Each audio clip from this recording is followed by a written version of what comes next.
Hello friends, आज मैं आपके लिए और एक नई कहानी लेकर आई हूँ, सच्चे साथी। लेकिन उससे पहले यदि आप मेरे चैनल पर पहली बार आए हैं तो प्लीज़ मेरे चैनल को सब्सक्राइब जरूर कीजिएगा। कहानी पसंद आए तो उसे लाइक एंड शेयर कीजिएगा। एक बार की बात है, राधा नाम की एक लड़की अपने पिता के साथ रहती थी। उसकी माँ बचपन में ही गुजर गई थी। वह अपने घर का काम करती, फिर कॉलेज जाती थी। कॉलेज जाते समय वह रोज रास्ते में एक जगह पक्षियों को दाना डालती। उसके घर में भी 2 पक्षी थे, उनको भी वह रोज दाना डालती थी। एक दिन पक्षियों को दाना डालते समय जमींदार के बेटे ने उसको देख लिया। उसने अपने पिता से जाकर राधा से शादी करने की इच्छा जताई। जमींदार ने राधा के पिता से बात करके अपने बेटे की शादी राधा से करवा दी। राधा अपने साथ घर के पिंजरे की 2 पक्षी भी लेकर ससुराल आ गई।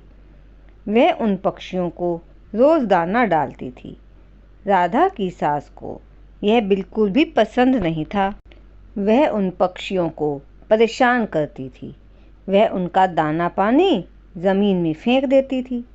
एक दिन राधा की सास ने पक्षियों का पिंजरा ही जमीन पर फेंक दिया। उसे यह करते हुए राधा ने देख लिया। राधा ने मना किया तो उसकी सास ने राधा को ही डांट दिया। इन सब बातों से राधा परेशान रहने लगी। राधा के पति ने परेशानी का कारण पूछा तो उसने सारी बात बता दी। उसके पति ने राधा को पक्षियों की भलाई के लिए उन्हें पार्क में छोड़ने की सलाह दी।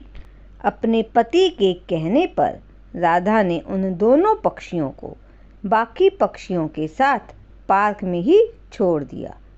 वह उन दोनों को दाना देने कभी कभी पार्क में जाती थी। अब सभी पार्क के पक्षी राधा के अच्छे मित्र बन गए थे। पक्षी अब राधा के घर पर भी आने लगे। राधा की सास को जब यह बात पता लगी तो वह बहुत गुस्सा हुई। वह राधा को उसके मायके छोड़ने के लिए उसको साथ लेकर गई। रास्ते में कुछ चोरों ने राधा की सास के गहने चुराने की कोशिश की। तभी राधा के पक्षियों ने आकर चोरों पर हमला किया, जिससे चोर भाग गए। उसके बाद राधा और उसकी सास घर ही लौट आई। अब राधा की सास की सोच पक्षियों के प्रति बदल चुकी थी। उसने राधा से कहा कि अब हम दोनों पक्षियों को दाना देने चला करेंगे और पहले के 2 पक्षियों को घर लेकर आएंगे।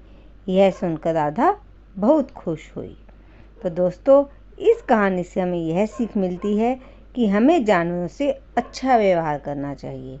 उम्मीद है दोस्तों आपको मेरी ये कहानी पसंद आई होगी। जल्दी ही मिलती हूँ एक और नई कहानी के साथ। अपना ख्याल रखिएगा।